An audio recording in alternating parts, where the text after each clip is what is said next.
முருகன் என்பவன் ஒரு அரக்கன். அவனுக்கு மனசுல ரொம்ப ஆசை, உலகத்தை மட்டும் இல்லை, உலகத்தையும் தன்னுடைய கைக்குள்ளே கொண்டு வரணும். உலகத்தையும் கைக்குள்ள கொண்டு வரணும் அப்படின்னு சொன்னா என்ன பண்ணணும்? அதற்கான சக்தி கிடைக்கணும். அதற்கான சக்தி வேண்டும் என்றால் என்ன பண்ணணும்? என்ன பண்ணா சிவனை நோக்கி கடும் விரதம். சாப்பாடு இல்லை, தண்ணி இல்லை, அப்படியே உட்கார்ந்துட்டு இருக்கான். தவம் பண்ணா சிவாய நமச்சிவாய, ஓம் நம சிவாய, ஓம் நம சிவாய, ஓம் நம சிவாய, ஓம் நம சிவாய, ஓம் நம சிவாய, ஓம் நம சிவாய, ஓம் நம சிவாய, ஓம் நம சிவாய.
சின்ன ஒரு தமாஷா சொல்லுவாங்க.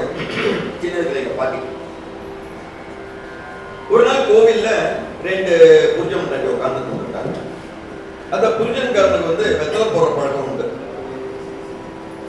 ஒரு கோவில் தூண் பக்கத்துல உட்காந்து எங்களை மாதிரி அடிக்கடி வெத்தலை போடுவார். நல்ல வெத்தலையை வச்சு சுண்ணாம்பு எடுத்துட்டு தரேன் எடுத்து மடிச்சு வயல போட்டேன். கையில மிச்சம் சுண்ணாம்பு இருக்குல்ல, அந்த சுண்ணாம்பு எடுத்து தூண்ல தரேன். உடனே பார்வையில் கேட்டாலும் கொஞ்சமான டிசன் இருக்கா எல்லாருக்கும்.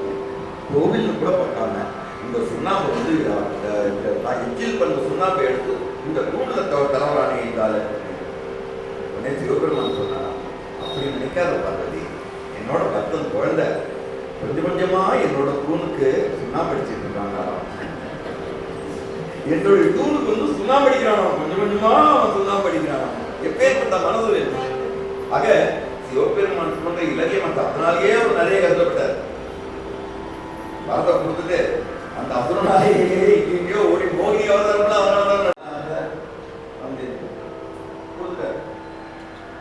அவ்வளவுதான். இது வரைக்கும் சாந்த குணமா தவம் பண்ணிட்டு இருந்த அரக்கனுடைய ஒரிஜினல் முகம் இப்பொழுது தெரிய ஆரம்பித்தது. ஒரிஜினல் முகம் வந்துச்சு. அவ்வளவுதான் அரக்க குணம். யாரா இனிமே என்னை யாராலையும் ஒன்றும் பண்ண முடியாது. நேரா போறான். ஒவ்வொரு உலகத்தையும் தன்னுடைய கைகளை கொண்டு வரான். தேவலோகத்துக்கு போறான்.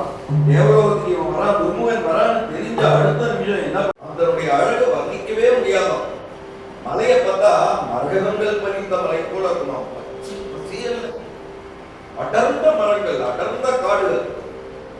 அந்த காட்டுக்குள்ள ஒரு அருமையான காட்டுவாசிகள்லாம் நாகரிகமற்ற காட்டுவாசிகள் அல்ல, நாகரிகமான காட்டுவாசிகள். அத்தனை பேரும் சிவபக்தர்கள். அவர்கள் தான் இந்திரனுக்கு அடைக்கலம் கொடுத்து வச்சிருக்காங்க. அந்த சிவபக்தர்களுக்கு நடுவுல குடகு மலையில, பிரம்மகிரிங்கிறது குடகு மலை, அந்த குடகு மலையில பிரம்மகிரியில இந்திரனுக்கு அடைக்கலம் கொடுத்து வச்சிருக்காங்க. இதை இந்த அசுரனுடைய படைத்தலைவன் ஒருத்தன் போய் பார்த்து கண்டுபிடிச்சிடறான். ஆனா என்ன பண்ணினாலுமே அவங்களால அங்க போய் தேடுறாங்க. ஆனா இந்திரன் கிடைக்க மாட்டேங்கிறான். இந்திரன் அவங்க அந்த ஜனங்கள் அவ்வளவு இது நேர்மை. இந்திரனுக்கு வாக்கு கொடுத்துட்டாங்க. ஒண்ணு நாங்க காப்பாற்றணும் வாக்கு கொடுத்துட்டாங்க, காப்பாற்றுறாங்க. இந்திரனை அந்த அசுரனால கண்டுபிடிக்கவே முடியும். இப்போ ஒரே ஒரு வழி. என்ன வழி? இவங்க எல்லாம் இவ்வளவு பசுமையா இருக்கிறதால இவ்வளவு அத்தனை செல்வங்களும் குடிக்க இதெல்லாம் இருக்கிறதால தானே இது வறண்டு போனா என்ன ஆகும்? இந்த இடத்த பற்றி அவங்க காலி பண்ணி தானே ஆகணும். அது மாதிரி சமயத்தில் இந்திரனை வந்து நம்ம கிட்ட ஒப்படைச்சு தான் ஆகணுங்கிற மாதிரி அவங்க ஒரு கணக்கு போட்டாங்க. கணக்கு போட்டு என்னாச்சு? இப்போ வர்ணனை பிடிச்சாங்க. வர்ணனை வந்து ஈஸியா பிடிக்க முடியும். என்ன பண்ணா? தன்னுடைய இதைகளை எல்லாம் தளர்த்திக்கிட்டு வருணனை வணங்கினான். வருணா, அனைவரும் என்னுடைய கைக்குள்ள இருக்காங்க, ஆனா நீ மட்டும் என் கைக்கு மாட்ட மாட்டேங்கிற. என்ன மன்னிச்சிரு, முன்னாலே எனக்கு ஒரு காரியம் ஆகணும், நீ என் கண் முன்னால வா அப்படின்னு. அப்போ வருணன் தான் எதிரில் வருணன் ஒரு போது சொல்றான், முன்னாலே எனக்கு ஒரு காரியம் ஆகணும். என்னால உனக்கு ஒரு காரியம் ஆகணும்னா என்னை எந்த காலத்தையும் நீ கட்டுப்படுத்தக்கூடாது. சரி, நான் உன்னை கட்டுப்படுத்தல. நீ சுதந்திரமாகி நான் எப்படி சுதந்திரமா இருக்கணும் அதே மாதிரி நீ சுதந்திரமா இருக்கு. நான் உன்னை கட்டுப்படுத்தல. ஆனா எனக்காக நீ ஒரு காரியம் பண்ணணும். என்ன காரியம்?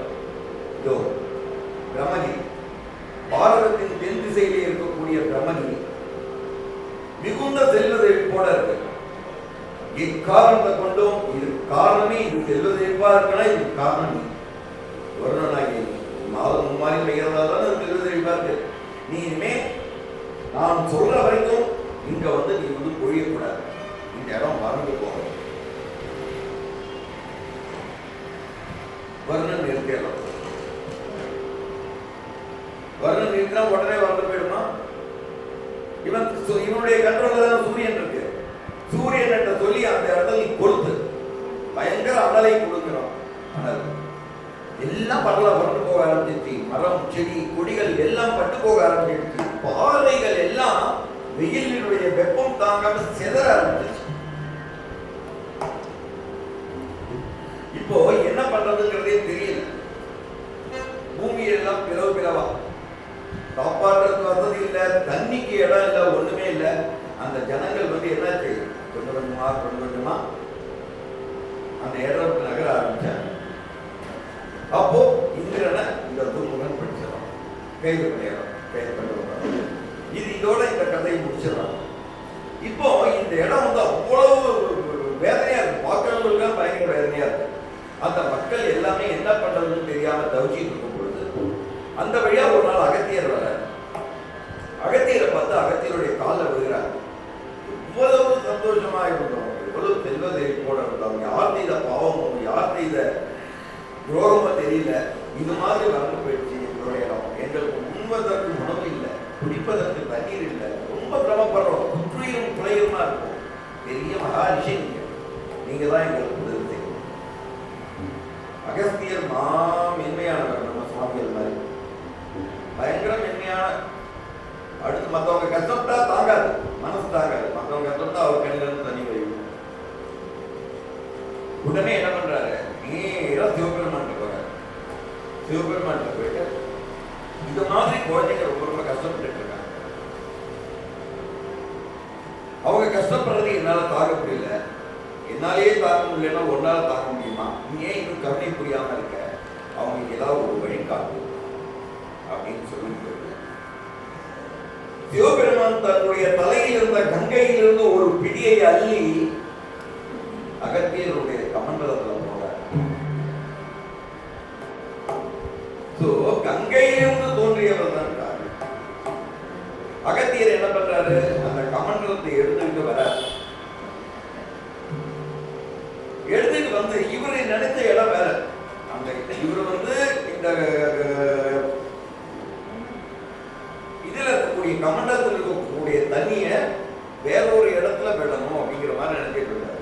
இவர் மலை மேல விடணுங்கிற எண்ணம் இவரு கிடையாது. நேரா குடுகுமலைக்கு மேல வர்றாரு. காலையில விடிஞ்சிருக்கு. சரி, காலையில எழுந்திரிச்சோடனே எல்லாருக்குமே இந்த காலை கடன்கள்லாம் இருக்கு, காலை கடன் சந்தியாவனம் எல்லாம் பண்ணணுங்க. அதுக்காக என்ன பண்றாரு? கமண்டலத்தை வந்து ஒரு இடத்துல வச்சுட்டு இவரு சந்தியாவனம் செய்யறதுக்கு போறாரு. இதையெல்லாம் பார்த்து பின்தொடர்ந்து வந்த விநாயகரானவர் ஏழமுகத்தான் மூச்சிக வானத்துல வர. அவர் என்ன பண்றாரு? ஒரு காக்கையினுடைய உருவத்துல வந்து அதை தட்டி விட்டார். அவ்வளவுதான். அகத்தியருக்கு போவோம், நீங்க தட்டி விட்டானே வேகமா யாருக்கு எதிராக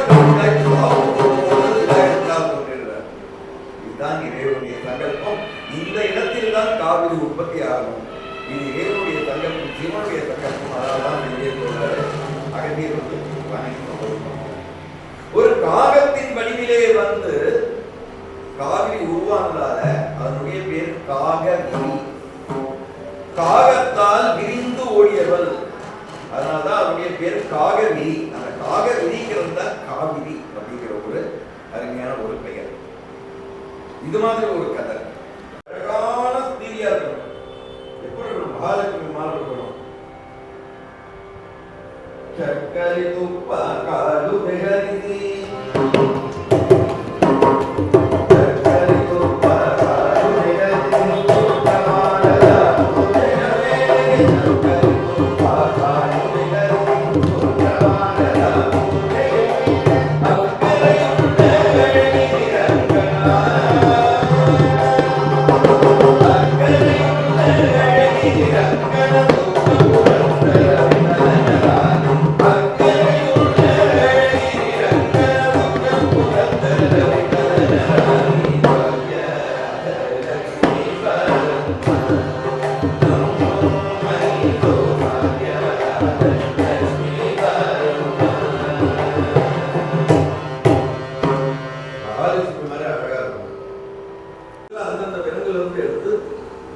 ஒரு குழந்தையை உருவமைத்தார்.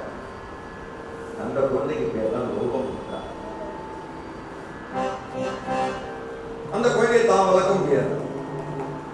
அங்க பக்கத்துல ஒரு விதேந்திர நாடு, அந்த நாட்டு மன்னன்கிட்ட கொண்டு போய் இந்த குழந்தைய வளரும், இந்த குழந்தைய உன்னுடைய குழந்தையா நினைச்சு வளரும், நான் கேட்கும்போது எனக்கு கொடுக்கணும் அப்படின்னு. அங்க லோகமுத்ரா வளரா. லோகமுத்ரா வளர வளர அவன் வந்து ஒரு மிகச்சிறந்த கவி. ரொம்ப அழகா கவிதை எழுதுவான். பயங்கர டேலண்ட். அவன் இறைவனிடம் ஒரு வாரம் கேட்கிறான், எனக்கு 2 உரு வேண்டும். ஒரு உருவால் நான் உலகத்து மக்களை காக்க வேண்டும், இன்னொரு உருவால் நான் உலகத்து மக்களை மகிழ்ச்சி கடலில் ஆழ்த்த வேண்டும். எப்படி? ஒரு உருவால அப்போ சிவன் கொடுக்கிற வரம் தான், நீ ஒரு பாதி நீராக மாறுவாய், எல்லாம் செய்வாய், வேதங்களுக்கு சமமான வேதங்கள் படைப்பாய். இப்போ கரெக்டான அந்த நேரம் வருது. லோகமுத்ரா என்ன பண்றா? லோகமுத்ரா வந்து அகத்தியர் பெண் கேட்கிறாரு. அந்த மன்னனும் கொடுத்துறான். லோகமுத்ராவை கல்யாணம் பண்ணிட்டு வந்தது. கல்யாணம் முடிந்ததை தவிர்த்து இந்த லோகமுத்ரா அவருடைய அகத்தியரின் ஆசைக்கு இணங்கவே இல்லை. அகத்தியருக்கு மனைவியாக என்னென்ன பணிவிடைகள் செய்யணுமோ அத்தனையும் குறைவர செய்வார். ஒரு பணி விடாம அனைத்து பணிகளையும் குறைவர செய்வார். ஆனா அவருடைய ஆசைக்கு மட்டும் இணங்க. இப்படியே நாட்கள் போயிட்டு இருந்தது. அகத்தியருக்கு ஒரு மகன் வேணும் என்கின்ற ஒரு ஆசை. அப்ப என்ன பண்றாரு? லோகமுத்ரா கேட்கிறாரு, என்னுடைய மனைவியான பின்னாடி நான் என்ன சொல்றோம், என்னுடைய ஆசையை நிறைவேற்றுவதுதான் என்னுடைய கடமை. அப்படி இருக்கும் பொழுது ஏன் இது மாதிரி வரல, ஏன் என் கூட மனைவியா நீ இணங்க மாட்டேங்கிறீங்களா அப்படின்னு சொல்லி கேட்கிறேன். அவர் சொல்ற, நான் பிறந்தது ஒரு அரச குலத்தில், வளர்ந்தது அரச குலத்தில், பட்டாடை நகை நட்டுக்கள் செல்வம் என்று ஒரு அருமையான ஒரு வாழ்க்கை வாழ்ந்தது. ஏன்னா ஒண்ணுமே இல்லாம இங்க வந்து ஒரு மரபுரை தெரிந்துகிட்ட ரிஷிபத்னியா வாழச்சு. இந்த ரிஷிபத்னி வாழ்க்கை வந்து எனக்கு வந்து ரிஷிபத்னியாவே இருக்கணும்னு தான் நான் நினைக்கிறேன். ரிஷிபத்னின்னா நீ எப்படி வந்து சகலத்தையும் விட்டுட்டு இருக்கியோ அதே மாதிரி நானும் சகலத்தையும் விட்டுட்டு இருக்கேன். எல்லா ஆசையும் தோன்று நான் வந்து உன்னுடன் மனைவியாக வாழ வேண்டும் என்றால் மீண்டும் எனக்கு செல்வம் வர விட்டால் அந்த செல்வத்தை நீ திருப்பி கொடுக்க மாட்டாருன்னு நினைச்சிட்டு அந்த மாதிரி ஒரு வைராக்கியம். அந்த அம்மாவுடைய வாழ்வியை ஃபுல்லா இந்த ரிஷிபத்தினுடைய எண்ணங்கள் ஃபுல்லா வேதங்கள் வேதங்கள் வேதங்கள் வேதங்களை நிறைய படிக்கணும், கருது குடிக்கணும், நிறைய எழுதணும். இது மாதிரி இப்போ என்ன பண்றாரு அகத்தியர்? எப்படி தன்னுடைய ரிஷியை விட்டுட்டு திரும்பி போய் செல்வந்தராகிறதுக்காக போய் என்ன பண்ண முடியும் அவரால்? அவருடைய ஏதோ ரிஷி அன்றாட வேலை, டெய்லி பிச்சை எடுக்கிறது, சாப்பிட்றது, ரோட்ல கிடைக்கிற மரங்கள் இருக்கிற பழங்களை சாப்பிட்றது, இப்படிதான். இந்த சமயத்துல அவர்கிட்டே ஒரு வாதாபிங்கிற ஒரு அரக்கன், அவனும் அவனுடைய தம்பி 2 பேரும் என்ன வேலை அப்படின்னு சொன்னா, அவனுடைய தம்பி வந்து எருமையாக மாறுவான். இவங்க வீட்டுக்கு யாராவது அந்த பக்கம் ரிஷிகள் வந்தாங்க அப்படின்னு சொன்னா அந்த ரிஷிகளை வரவேற்று இவங்க 2 பேரும் மாறுவேடத்துல போய் ரிஷிகளை வரவேற்று உட்காந்து எங்க வீட்டுல சாப்பிட்டு தான் போகணும். இவன் எருமையா மாறினவன் அந்த எருமையை வெட்டி அந்த எருமையினுடைய மாமிசத்தை கரியாக சமைத்து அந்த ரிஷிகளுக்கும் உணவா பரிமாறுவார். அந்த ரிஷிகள் நிம்மதியா சாப்பிட்டு முடிச்ச உடனே இவன் கூப்பிடுவான், வாதாபி வெளியில வா அப்படின்பான். உடனே அந்த அரக்கன் உயிர் வந்துடும். அந்த வயிற்றை கிழிச்சிட்டு வெளில வந்துடும். அந்த ரிஷிகளை இவங்க சாப்பிடுவாங்க. இது மாதிரி ஒரு பொருள் இவங்க பயங்கர செல்வ செழிப்பு, எக்கச்சக்கமான செல்வ செழிப்பு. அப்போ அகத்தியர் என்ன பண்றாரு, அந்த வழியா அவர் போயிட்டு அகத்தியரையும் இவங்க பார்த்துடுறாங்க. அகத்தியருக்கு இதே விளையாட்டு. ஆனா அகத்தியர் துருக்க முனிவர் எல்லாம் தெரியும், இதுதான் நடக்க போகுது அப்படிங்கிறது. சரி, இதே மாதிரி நடக்குது. எல்லாம் முடிஞ்சு சாப்பிட்ட உடனே வாதாபி வெளியில வா நான் கூப்பிடுறான். வாதாபி தீர்ணம் கூப்பிடுறான். வாதாபி வெளியில வா, வாதாபி வெளியில வா. என்ன வாதாபி வர்றது, அதான் தீர்ணம். அப்போ காலில் விட்டு வணங்கலாம். என்னுடைய தம்பி இல்லாம நான் என்ன உயிர் வாழ மாட்டேன். இல்லாங்க இதெல்லாம் என்னோட சொத்துக்கள், இந்த சொத்துக்கள்லாம் நீங்க ஆண்டு அனுபவிங்க, நானும் உயிரை விட்டுறேன்னு சொல்லி அவன் உயிரை விட்டுறான். அத்தனை சொத்துக்கள் கிடைக்கும். அந்த அத்தனை சொத்துக்களை பார்த்த உடனே லோகமுத்ரா அகத்தியனுடைய ஆசைக்கு இணங்கிறான். அதற்கு பின்னாடி அவங்களுக்கு ஒரு பையன் போறான்.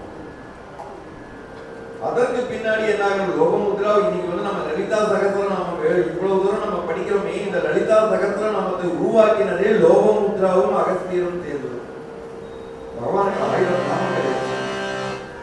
இதுல ஒரு சமயத்துல கோபத்துல என்ன பண்ணிடுறாரு, ஒரு விவாதம் நடக்குது.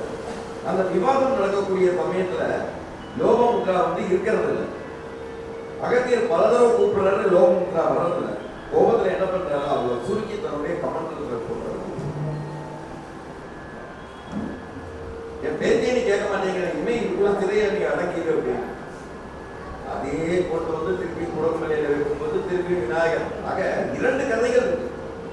2 கதைகளுமே சரியான கதைகள் தான். ஒரு கதை வந்து லோகமுத்ரா வடிவில் வருது, காவேரியா வருது. இன்னொரு கதை இந்த துருமுக முறையில வருது. அந்த காவேரி இன்னைக்கும் பாத்தீங்கன்னா மேல வந்து ஒரு பெரிய தொட்டி மாதிரி தான் இருக்கும். தொட்டிக்குள்ள இந்த விரலளவு நீர் தான். கமண்டலத்துல எப்படி நீர் வெளியில வருமோ அந்த அளவு நீர் துணை தான் இருக்கும். அதற்கப்புறம் அந்த பாறைகள் எல்லாம் அந்த இந்திரனுடைய தாக்கத்துக்குள்ள வெடிச்சது பாத்தீங்களா, அந்த வெடிச்ச பாறைகள் வழியா உள்ள இறங்கி பாதாளத்துக்குள்ள இறங்கி வெளியில வந்து திருப்பி ஆறா வெளில ஒரு மலை அடிவாரத்துலதான் உங்களுக்கு வந்து பெரிய ஆறா பெருக்கு. அவ்வளவு அழகு. இந்த காவேரி மாதிரி ஒரு புண்ணிய நதி உலகத்துல எதுவுமே இல்லை. அதாவது வேதம் சொல்லுது, துராத்ரம் ஜாக்னவி தீரே, துராத்ரம் 3 இரவுகள், பாஞ்சராத்ரம் துயாமுனே, சத்ய புனாது காவேரி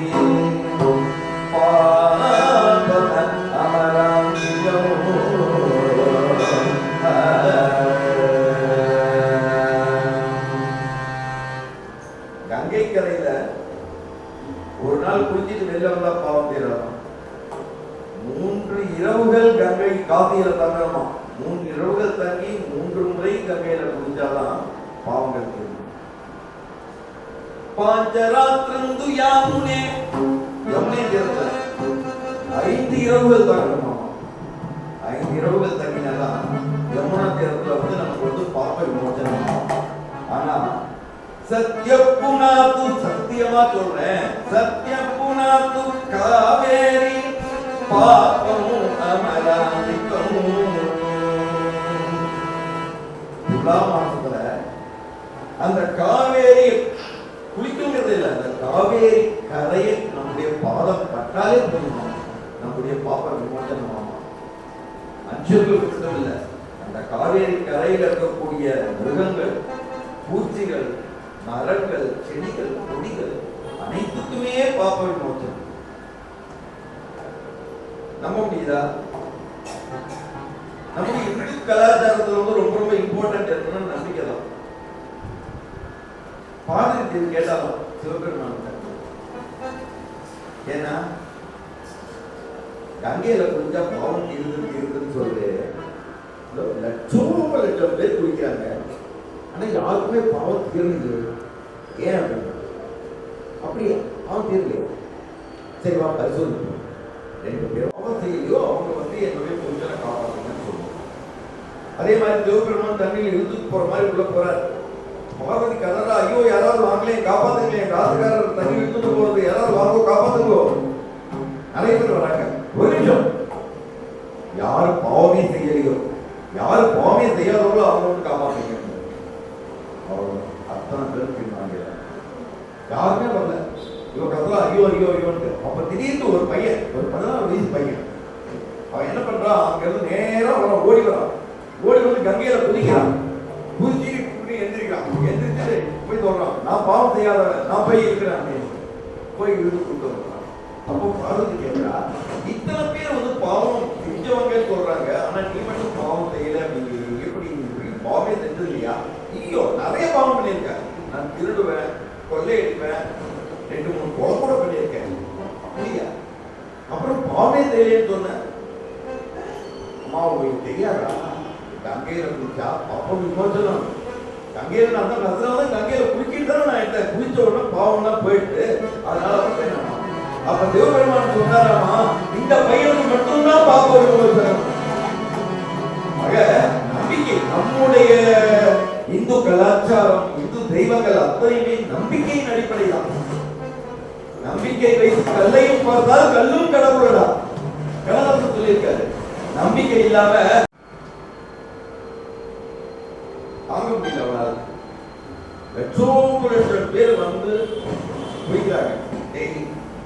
அத்தனை பேரும் அவங்களுடைய பாவத்தை இன்னும் என் மேல கழுவி போயிடுறாங்க. என்னால இந்த பாவ சுமையை தாங்கவே முடியல. பயங்கர வெயிட்டா இருக்குன்னு சொல்லுவா, எத்தனை நாள் இந்த பாவ சுமைகளை தூக்கிட்டே இருப்பேன். அப்ப பிரம்ம சொல்ற, காவேரி தோயமா சித்யவாதோ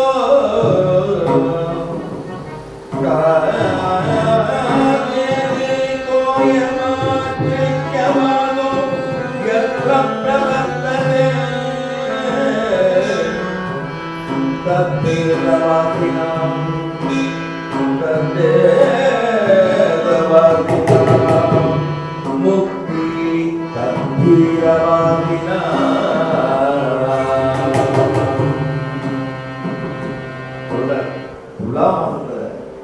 துலா மாதம்னா ஐப்பசி மாதம். இந்த ஒவ்வொரு ஐப்பசி மாதத்திலையும் நீ நேரா இங்க வந்து ஸ்ரீரங்கத்துல காவேரி ஸ்நானம் பண்ணிட்டு ஸ்ரீரங்கநாதர் தரிசனம் பண்ணிட்டு போ. அந்த வருஷம் முன்னோடைய எவ்வளவு பாவ துணைகள் இருக்கோ அத்தனை பாவ துணைகள் நான் அனுப்பிடுவேன். இது பிரம்மாண்ட புராணத்துல. அப்போ உலகத்திலேயே நம்ம பவித்திர நதி என்று நினைத்துக் கொண்டிருக்கக்கூடிய, முதல் பவித்திர நதி என்று நினைத்துக் கொண்டிருக்கக்கூடிய கங்கா தேவி கூட தன்னுடைய பாவத்தை அகற்றுவதற்கு இங்க காவேரி. அப்ப காவேரி எவ்வளவு புண்ணிய நதி யோசிச்சு பாருங்க.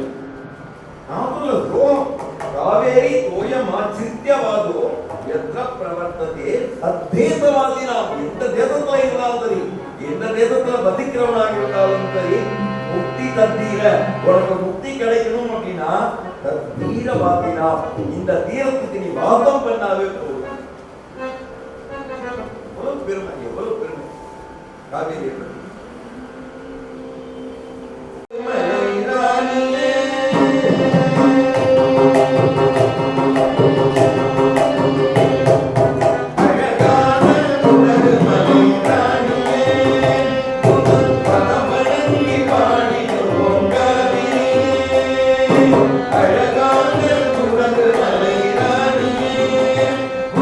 பதவனங்கி பாடி காவிரியே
காஞ்சி சங்கராச்சாரியார் கூப்பிட்டு வந்து காஞ்சி மடத்தில் பெரியவர் மூணு பேருமே வந்து 10 நாட்கள் கெமிக்கல்ஸுங்கிற ஒரு கம்பெனி, அந்த கம்பெனி வளாகத்தில் 10 நாட்கள் யாகம் பண்ணாங்க. அந்த யாகத்தினுடைய முடிவு நாள் அன்னைக்கு ஒரு மழை பெஞ்சது பாருங்க. இவ்வளவுதான் பெஞ்சதுன்னு தெரியல, அவ்வளவு மழை பெஞ்சது. அடுத்த வாரமே கர்நாடகாவில் எக்கச்சக்கமா மழை பெய்ஞ்சு கட்டுக்கணங்காத வெள்ளம் வந்து கிருஷ்ணராஜ சாகர் அணை திறந்து விட்டு இந்த அணையை ஃபுல்லாயிட்டு. அடுத்த 15-20 நாட்கள்ல மேட்டூர் அணை ஃபுல்லாயிட்டு. சத்திரம் அத்தனை பேர் வியந்து போனாங்க. அப்போ இந்த பாட்டு தான் ஞாபகத்தில் வரும். எந்த ஒரு அணையுமே வந்து ஒன்று தடுக்க முடியாது. உன்னுடைய அன்பு நீ நினைச்சா அடுத்தது எப்பேற்பட்ட அணையா இருந்தாலும் அந்த அணையெல்லாம் தகர்த்து நீ வந்துடுவார். ரெண்டாவது, காவிரிக்கு ஒரு மிகப்பெரிய ஒரு இது உண்டு. உலகத்திலே ரங்கநாதர்கள் எங்கெங்கெல்லாம் இருக்காங்களோ அத்தனை ரங்கநாதர்கள் இந்த காவிரி படுகையில. காவிரி முதல்ல கொல்லுமலையில தோன்றி வெளியில வரா வெள்ளம் தான் முதல்ல ஸ்ரீரங்கப்பட்டினம். ஸ்ரீரங்கப்பட்டினத்தை தீவாக்கி சுத்தியும் ஸ்ரீரங்கப்பட்டினத்தை சுத்தியும் காவிரி ஒரு தீவு. ஸ்ரீரங்கப்பட்டினம் ஒரு தீவா மாற்றி ஸ்ரீரங்கப்பட்டினத்துல இருந்து திரும்பி வர. அந்த ஸ்ரீரங்கப்பட்டினத்தில் இருக்கக்கூடிய ரங்கநாதருக்கு பேரு ஆதி ரங்கநாதர்னு பேர். ஸ்ரீரங்கப்பட்டினத்துல இருக்கக்கூடிய ரங்கநாதருக்கு பேர் ஆதி ரங்கநாதர். அடுத்தது ஸ்ரீரங்கநாதத்தை விட்டு இன்னும் கொஞ்சம் தூரம் வர சிவசமுத்திரம், அங்கேயும் ரங்கநாதர். அங்கேயும் என்ன பண்றா, அந்த கோவிலை சுத்தி 2 பக்கமும் சுத்தி அதையும் ஒரு தீவாக மாற்றி சிவசமுத்திரம். அந்த ரங்கநாதருக்கு பேரு மத்திய ரங்கன். ஆதிரங்கம், மத்தியரங்கம். அடுத்து நம்ம தமிழ்நாட்டுக்குள்ள நுழைஞ்சி நேராக ஸ்ரீரங்கம் போறோம். ஸ்ரீரங்கத்தையும் ஒரு தீவாக மாற்றி 3 ரங்கநாதர்களுடைய பாத கமலத்தை தொட்டு வெளியில வந்தவன் யோசிச்சு பாருங்க. எங்கேயுமே இல்லாத ஒரு அர்த்தம் காவேரி. ஜல பிரபாகே கபீர கன்யே நமதாம் ஜரண்யே துர்தே மான்ய ஜல பிரபாகே கபீர கன்யே நமதாம் ஜரண்யே மானேரி தர்மானத புதி சௌமே காவேரி காவேரி மம பிரதித மானேரி மானத புதி சௌமே காவேரி காவேரி மம பிரதித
காலநிலையின் கிரகங்கள் எல்லாமே மாறி பயங்கரமான புயல் காற்று வீசி மேகங்கள் எல்லாவற்றையுமே மறை செய்து மழையே பொய்யாமல் மழையே பெய்யாமல் வானே பொய்த்து விட்டாலுமே வானமே இல்லை. வானம் இருந்தால்தான் மழை வரும். மேகங்களே இல்லை. வான் பொய்ப்பினும் வான் பொய்யா கடற்கனே கலர்காவி. வான மழையே இல்லாட்டி கூட சரி, வான் வந்து என்னைக்குமே பொய்க்க மாட்டாளாம். மக்களுக்காக அவ ஓடிக்கிட்டே இருப்பாளாம். ஜீவநதி, அதனாலதான் வற்றாத ஜீவநதி அப்படின்னு சொல்றோம். வற்றாத ஜீவநதியாக ஓடிக்கொண்டிருப்பார். இந்த வந்து பட்டினப்பாறை நூல் அவ்வளவு அழகா சொல்லும். நவகிரகங்கள் இடம் மாறி போய் பயங்கரமான வறுமை, பயங்கரமான இது வந்தாலுமே எப்பவுமே தன்னிலை தெரியா, தன்னுடைய நிலையிலிருந்து மாறாம நான் இப்படிதான் ஓடுவையா, நீ என்ன வேணா பண்ண, எனக்கு மழையெல்லாம் பொருள் கிடையாது, எனக்கு மழை ஆதாரம் கிடையாது, நீ எனக்கு ஆதாரம் கிடையாது, நான் ஓடுவேன், நான் காவி, நான் வற்றாத ஜீவனுக்கு அப்படின்னு ஓடக்கூடிய ஒரு மிகச்சிறந்த உலகத்திலேயே எதுனா அது காவிரி தான். இது அதுவும் சிலப்பதிகாரத்துல வந்து இன்னும் ரொம்ப அழகா சொல்லியிருப்பாங்க காவிரியை. அது போல்